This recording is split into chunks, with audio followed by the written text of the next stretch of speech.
తెనాలి రామలింగడు చిన్నప్పటి నుంచి రామలింగం వట్టి చిలిపివాడు. ప్రతి వాళ్ళను పేర్లు పెట్టేవాడు. అతనికి నుదురు బెదురు ఏ కోశాన ఉండేది కాదు. తనకు నచ్చని దాన్ని వెకరించటంలో మునగాడు. ఒక రోజున రామలింగం వీధిలో ఆడుకుంటూ ఉన్నాడు. ఒక యోగి ఆ దారిని పోతూ అతన్ని చూచాడు. రామలింగం రూపురేఖల్లోనూ అతని మాటల్లోనూ యోగికి తెలివితేటలు కనిపించాయి. వెంటనే ఆయన రామలింగాన్ని దగ్గరికి పిలిచి శక్తి మంత్రం ఉపదేశించి ఇలా చెప్పాడు. నాయన, ఈ మంత్రం 1000 సార్లు కాళికాదేవి గుడిలో జపిస్తే దేవి నీకు ప్రత్యక్షమవుతుంది. 1000 తలలతో కనిపిస్తుంది.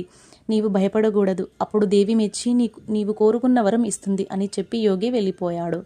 ఒక మంచి రోజు వచ్చిందాకా ఆగి ఆనాటి అర్ధరాత్రి పూట రామలింగం ఒంటరిగా కాళికాదేవి గుడికి వెళ్ళి యోగి చెప్పిన మంత్రం 1000 సార్లు జపించాడు.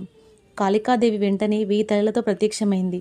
రామలింగం భయపడలేదు. అతనికి ఏమి తోచిందో ఏమో ఫక్కున నవ్వాడు. దేవి రామలింగాన్ని ఎందుకు అబ్బాయి నవ్వుతావని అడిగింది. మీరు కోపగించుకోమంటే మనవి చేసుకుంటాను అన్నాడు జంకు గొంకు లేకుండా రామలింగం. దేవి సరేనన్నది. రామలింగం అప్పుడు చెప్పాడు. అమ్మా, మాకు ఒకటే మొక్కు, కానీ 2 చేతులున్నాయి. ఎప్పుడన్నా జలుబు చేస్తే ఈ ఒక్క మొక్కు చీదుకోవటానికే 2 చేతులు చాలటం లేదు. ఇక మీక 1000 తలలు. ఒకవేళ జలుబు చేస్తే ఆ 1000 మొక్కులు చీదుకోవటానికి ఈ 2 చేతులు ఎలా చాలుతాయా అని నవ్వు వచ్చింది. దేవి కూడా అతని మాటకు నవ్వి, నాయన, నన్ను చూచి నవ్వినవాడివి. ఇక నువ్వు ఎవరిని చూచి నవ్వవు గనుక నీవు తప్పకుండా వికటకవి అవుతావు అంది. రామలింగం నమస్కరించి, తల్లి, ఎటు తిప్పి చదివినా చెడని మాట వరంగా ఇచ్చావు.